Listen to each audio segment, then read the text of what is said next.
OnePlus, the company which releases a flagship killer every year, has gotten me surprised by how well it killed the flagship last year. I've got my hands on the OnePlus 6, which is by no means a latest phone, but considering its price, I don't think money can offer better. Obviously, build quality is important, so let's start from here. Now, for the $500, the price it originally shipped with, has other budget offerings with plastic bags and sometimes compromise in durability. But this phone is nowhere to disappoint us in any way. This is a glass and metal design which is to be expected by its title flagship killer.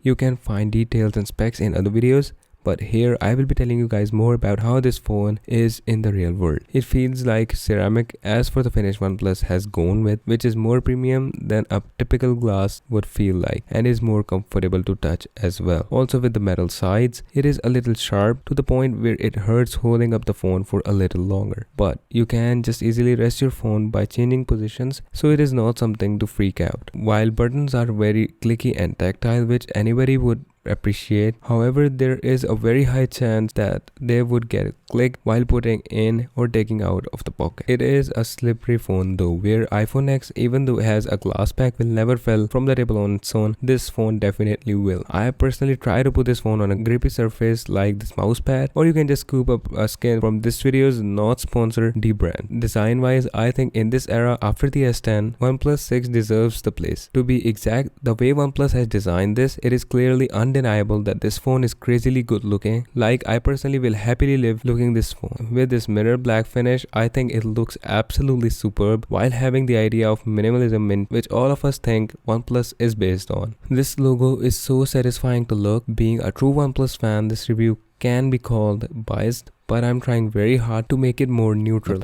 On the front, this small notch is so easy to forget. Like, after coming from a Pixel 3 XL, not only looks cute, it feels an absolute godsend. In terms of the display, I first thought this 1080p display is not enough, but this isn't the case here. This is seriously the most amazing 1080p display you can find on the market. Coming straight from a 1440p display of Google Pixel 3 XL, I have no issues living with this. Also, I would sacrifice a 1440p display with that big notch and a huge chin as its byproduct. Colors are well saturated. Some people like this, but I personally like true to life colors, so I immediately shifted colors to adaptive mode, which to me feels closest to pixels, but some people prefer is vivid, so we have the option nonetheless. An average consumer will never notice this as a 1080p display, and someone downgrade from a 1440p display, so it gets a pass. And one thing I forgot to tell is that this is an OLED panel. That means we get punchy colors, high contrast, and true black. Also, the ability to have a dark mode gives us a full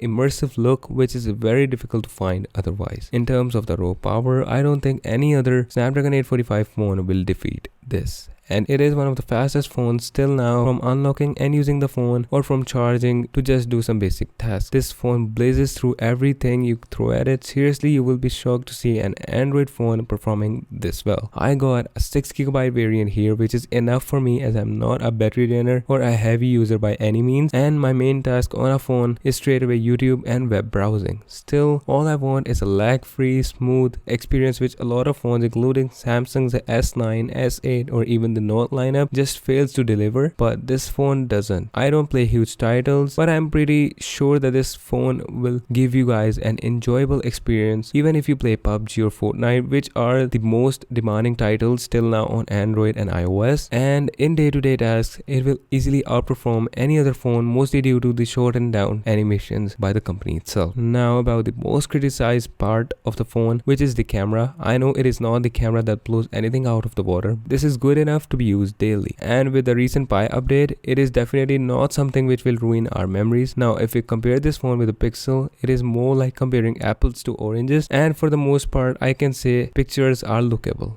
Not really, it takes sharp, well-colored photos. Sometimes it disappoints us with HDR or colors, but there are things which can be fixed in post. Also, there is wow factor missing, which is still now only available in Pixel phones, so nothing to scream out. And for those of you who are wondering, yes, Google Cam does help in HDR situations a little. For the most part, it does a worse job, decreasing down the exposure. I like the built-in portrait mode, but Gcam is my way to go just because of the algorithms that Google used. that makes photo look less fake, and for the most part Google has less failure rate over the OnePlus 6. Battery is very good, like actually one of the best I've ever used. This phone has easily lasted a full day with moderate usage on dual SIM and LTE running at all times, ending my day with more than 40% left, 43% to be exact. So even for heavy users, this will easily last you a full day, and with dash charging as a bonus.